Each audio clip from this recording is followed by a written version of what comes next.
Good morning, everyone, and welcome to a new episode of Merrill's Monday Market Madness.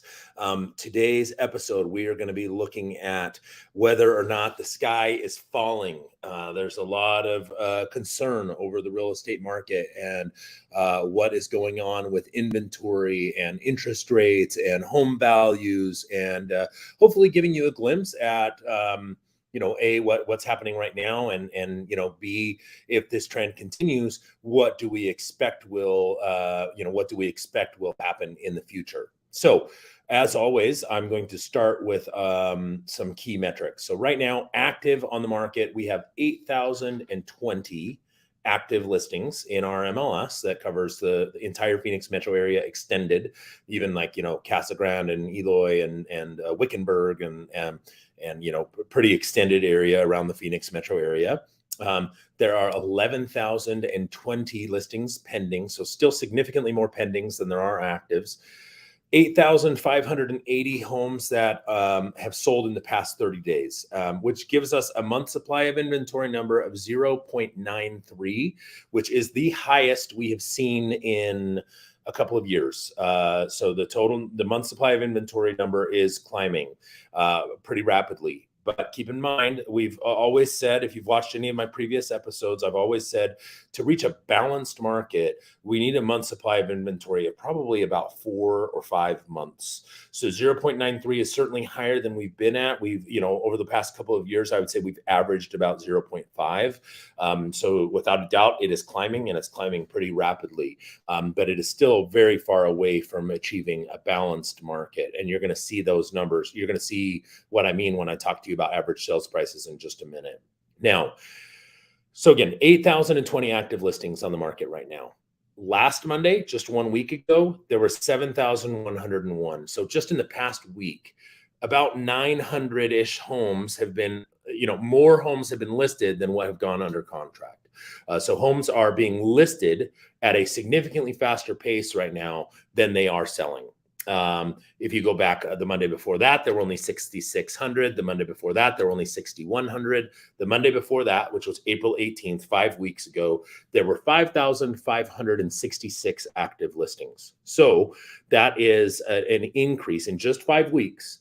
That is an increase of 2,454 active listings. That is an increase of 44% in just 5 weeks. So that is the number that has everyone kind of been like, holy cow, inventory is climbing so fast. And is it time to hit the panic button? And certainly there is,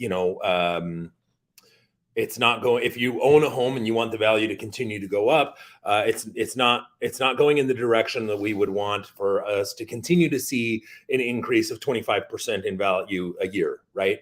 But the reality is that's not sustainable, and we probably, the value of your house probably can't continue to go up by 25% a year forever, right? We all know that it's got to balance out at some point. So, what is driving this huge increase in active inventory? Well, a couple of things. Number one, unless you're living under a rock, interest rates have climbed pretty significantly. Around December, January, rates were about 3%, and now average rates, according to Freddie Mac's website, are 5 on a 30-year fixed conventional mortgage are 5.3%. However, the total number of pending listings hasn't fallen that far. So active inventory is up 44%, as I mentioned. But the total number of pending listings, so as I mentioned today, there's 11,020 pending listings. If I go back the same 5 weeks, so 5 weeks ago today, April 18th, I think that's what I say. Yeah, April 18th, there were 11,882 pending listings. So pendings have dropped by only 8%. So the rising interest rates have really only caused the total number of homes that buyers are putting under contract have really only fallen by around 8%. So you could almost, it's not an exact, measure of demand, but let's just call it that to make it easy. Demand has fallen by 8%. Supply has increased by 44%. But here's what I think is going on. This time of year, May and June, have historically been the busiest months for home closings in the Phoenix market. It's when we typically see the highest amount of demand. It's when we really hit our peak, and so you're seeing a ton of homes come on the market. Well, the reality is the total number of homes coming on the market right now is normal. It's the normal amount of homes that would come on the market at this time of year. In fact, the number of homes coming on the market right now matches almost exactly to the number of homes that were coming on the market at this same time last year. Um, the difference is that instead of seeing the increase in demand that we normally see in May and June, because of the rising interest rates, we've seen a slight drop in demand. Not catastrophic, only an 8% drop in demand over the past, over the past 5 weeks. But check out average prices. So this is what I mean when I say, okay, inventory is still so low that we're still not in a balanced market. So check out this number. The average sales price for all the homes that sold in our MLS in the past 30 days was $595,042. If you compare that to the previous 30-day period. So I'm looking at the past 30 days and then between 60 and 30 days. So what is that? March 16th through April 16th. The average price of those homes was 575,000. So even with dropping demand, the skyrocketing supply, and the rising interest rates, average prices over the past 30 days have still increased by $19,500 or 3.4%. So despite all of it, inventory is still low enough that we're still seeing a fairly competitive market and buyers still paying, over list price and multiple offers on some homes. Not all homes are getting multiple offers. We're certainly seeing a slowdown in the market. The parts of the market that we're seeing really continue to just be so compressed is the lower end, homes that are affordable for first time home buyers.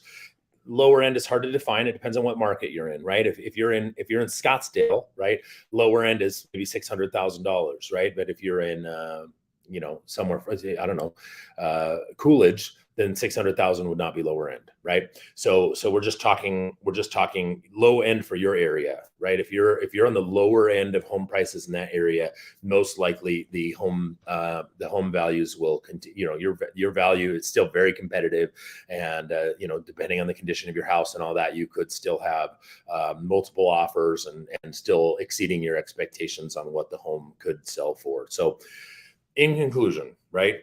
Yes, inventory is rising, but the the demand really hasn't fallen much despite the rising interest rates. If anything, we might even be seeing, a lot of people, a lot of speculation is that rates are going to continue to rise. The Fed has made it pretty clear that they plan to continue to raise rates until they're able to curb inflation, right? And so as long as that continues to happen, mortgage rates are going to continue to climb. So that's putting even more pressure on buyers to be like, okay, if we're going to buy, we really need to do it soon, because it's going to be even more unaffordable 6 months from now. It's going to be even more difficult because it is not expected that home values are going to fall anytime soon. There are only 8,000. I'm thinking about it like this. Okay. There's only 8,000 active listings on the market, right? And the Phoenix metro area has a population, again, we're talking extended. So we're including Wickenburg and Casa Grande and Coolidge and like really, really extended Phoenix metro area. Population of 5 or 6 million people, and there's only 8,000. That's condos, manufactured homes, townhomes, single family homes, lofts, everything. Only 8,000 active listings for 5 or 6 million people. I don't know what the exact number is, but it's a lot, and there's still very, very low inventory for that many people. And by the way, rents aren't any better. Rents are skyrocketing as well, and so it's not like it's suddenly more favorable to rent. Rent prices are increasing as well. So buying a house is still a really, really good idea, and we do expect that inventory will probably continue to increase, but pretty soon it'll level out because people will realize the market's not quite so hot anymore. We'll end the kind of spring buying season when a ton of people are trying to put their homes on the market and in time to meet the spring demand, which has slipped a little bit. and it'll level out, and inventory will still be too low because there's just not enough houses to support the size of our population. There's just builders aren't building fast enough, and they're not going to start building fast enough. They can't get the supplies or the labor or anything like that. So there's not enough building happening for us to be able to reach a balanced market anytime soon. So do I think home values will continue to rise at a pace of 25%? Absolutely not. Do I think home values are going to fall? Absolutely not. Home values, worst case scenario, in my opinion, will stabilize, and best case scenario, we'll probably see home prices increase somewhere between 5 and 10% over the next year. So excuse me, if you found this information helpful, if you would like an update regarding the value of your home, or you want to talk more in depth about what the market is doing in your area or in your neighborhood, or you're thinking about selling, or if you know anyone who's thinking about selling who would appreciate my analytical approach to the market, would absolutely love an opportunity to meet with you. So thank you very much for watching, and I hope you have a great day.